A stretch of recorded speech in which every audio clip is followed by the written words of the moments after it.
Hey everybody, I'm Brian with Aromacup.com. Thank you guys as always for joining me here today in my virtual coffee shop brought to you by Aromacup.com. Today I'm talking about some awesome coffee from Pangeo Coffee.com. Pangeo is a very cool company, very unique. They're working to make a change with their coffee. They work with folks from small villages from all around the world to help them not only to harvest these great coffees that come from these small villages, but also to be able to enrich the lives of the folks whom they are working with in these villages. So very cool mission statement. We'll talk a little bit more about what they're doing as we move along here today. Today I'm going to be talking about the Kenyon Keratina coffee from PangeoCoffee.com. Let's go ahead and dive in, brew some, and then we'll talk about the characteristics of the coffee. All right, everybody. So the Pangeo coffees come in these brown vacuum sealed bags. Again, as I say today, I'm talking about the Kenyon Keratina. It's a 12-ounce bag of whole bean coffee. It's organic, it's fair trade, which is really awesome. It's single origin, which is also great. We'll talk a little bit about the characteristics of this coffee soon. Let's start some coffee brewing to start off with, because today we're going to be brewing using a French press. Now, French press brewing takes a little bit of time, but that's okay, because I definitely have a lot to talk about with this coffee. So, what I've done here is I've just ground up some of the Kenyon Keratina to French press standards. I have it nice and coarse ground, and I'm going to go ahead and use one of these Bodum scoops for each 4 ounces of coffee that I want to make. So I'm going to make about half of a carafe today. This is a 32-ounce carafe. So I put in 4 scoops, so here's my trick. Add a fifth. It never hurts, guys. It's not a bad idea. I like a good strong cup of coffee. Okay, now that we've done that, we're going to go ahead, shake these grounds down a little bit, and now we have our hot water. We've let our water sit for a little bit. We're not going to just pour boiling hot water onto our grounds. What we're going to do is we're going to start pouring a little bit of hot water right here, not too much, just slowly. And when I do this, I'm going to start getting this brownish foam on the top of my coffee grounds. This brownish foam is the coffee actually blooming and brewing. Now, when I say blooming, what I mean is that these grounds are actually starting to let loose all of the flavor that is inside of them. A lot of folks think that just because you grind coffee, suddenly all the flavor comes out of it, but that's not the case. You have to give your coffee a little bit of time. So add that water slowly, let it start blooming, and then after you've done that, you can again just add your water slowly to bring it up to the level of the amount of coffee which you would like to make. Again, I'm going to make about half a carafe today. Now that I've done that, I'm going to go ahead and give a stir to my coffee grounds. And this is how I know that everything's working really well, because I have this thin layer of brownish foam on the top of my coffee. That means that my coffee is blooming and brewing. So now that that's done, I'm going to go ahead and I'm going to put my lid back onto my Bodum French press. I'm going to push my plunger down to just above the coffee grounds, and I'm going to give my French press some time. Set it aside for at least 4 minutes and let it do its thing. Don't push the plunger down just yet. Okay, now that we've done that, let's go ahead and dive in and talk a little bit about the characteristics of the Kenyon Keratina coffee from PangeoCoffee.com. Okay, everybody, so I've poured out a little bit of the Kenyon Keratina beans here onto my little dish, just so you can see what the beans look like. They're not incredibly dark, not covered with a whole lot of oils, but the scent and the nose on this coffee is really great. It's got a lot of very kind of chocolate and sweet going on. There's a bit of grape, currant, berry, and custard. And something that I've been saying about the Pangeo coffees in my other reviews is that these are some of the first coffees that I've ever smelled and tasted that actually smell and taste like the descriptor which the company that makes them has offered up to describe the coffee. That usually doesn't really happen, so I'm really impressed with the Pangeo coffees. Let me tell you a little bit about the Kenyon Keratina. It's a AA coffee. Usually Kenyan coffees fetch a premium because they have a really well-known taste. The Keratina area is definitely a rising star in Kenyan AA coffees.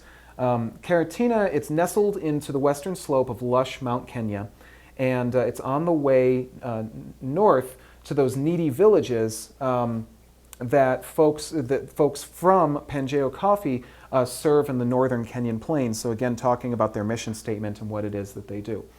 As I say, the Kenyon Keratina is certified organic Karatina microlot, and it's a very, very amazing coffee, really very, very nice.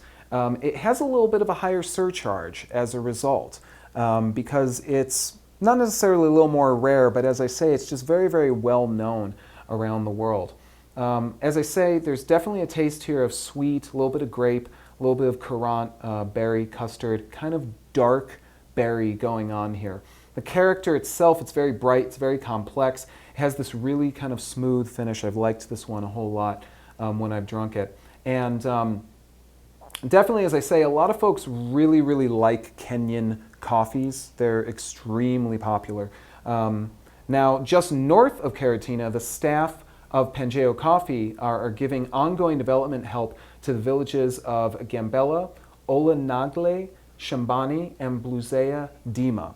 So they're working with all these folks from all of these small villages to actually help these folks out, harvest these great coffees, but also offer something up to the communities that they happen to be working with. So I think that's something that's really, really cool about what Pangeo Coffee is doing.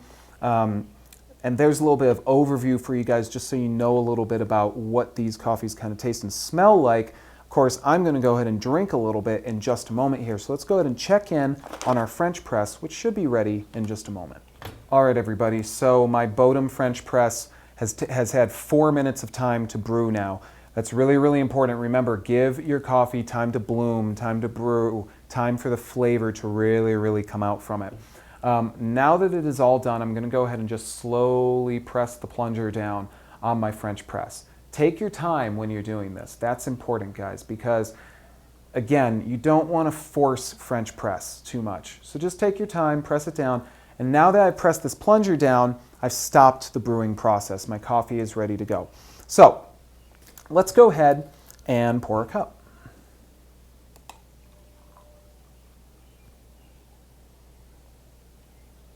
Now, a lot of the coffees from Pangeo, I've been noticing, they're definitely not incredibly dark. And, excuse me, I think that a lot of folks think that as a result, that would mean that these coffees don't have a lot of flavor. Folks are really used to thinking that a coffee needs to be super, super dark in order for there to be a lot of flavor, but that hasn't been the case with these coffees. Again, I can actually smell a little bit of grape and a little bit of kind of a dark berry going on here. And the taste of the coffee overall is very, very nice. It's much more acidic than the other Pangeo coffees, which I've tried. It's definitely got a little more of a bite to it. You can feel it in the back of your mouth, the back of your tongue. You can kind of feel the flavor of it hitting you there, but the overall flavor is just still very, very smooth. It's not an overbearing acidic flavor, which usually if you're tasting coffee that's too acidic, if it tastes kind of burnt, things like that, that probably means it is burnt. That probably means that it was roasted in a way that is not so good.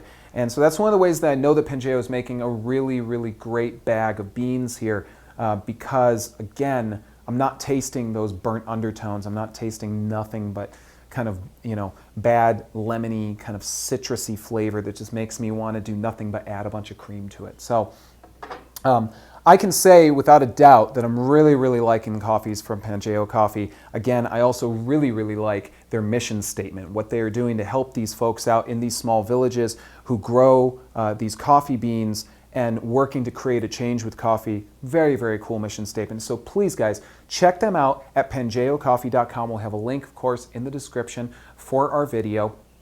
And make sure to check out our other videos so that you can find out about the other reviews we're offering up about these great Pangeo whole bean coffees. Remember, they're organic, they're fair trade, they're from all around the world, and they're definitely using coffee to make a difference, which I think is really, really awesome.